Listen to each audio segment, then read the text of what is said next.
இப்போ நம்ம இன்றைக்கி உளுந்தங்களி செய்ய போகிறோம். அதுக்கு 1.5 வெட்டு கருப்பட்டி எடுத்திருக்கேன். அதுக்கு 1 செம்பு தண்ணி ஊற்றிக்கிறேன்.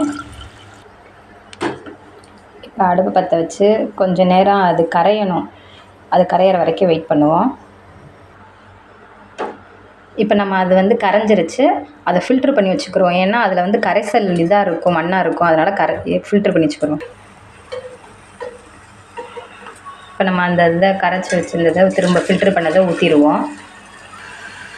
இப்போ நம்ம உளுந்த மாவு 1 டம்ளர் எடுத்து வச்சுருக்கோம். அதை உள்ளே கொட்டியாச்சு. 1 கிண்ணம் நல்லெண்ணெய் எடுத்து வச்சுருக்கேன். அதை ஃபுல்லாக ஊற்றிக்கலாம்.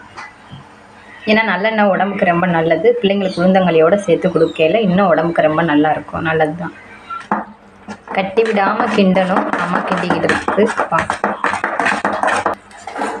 அவ்வளோதான், நம்ம களி ரெடி.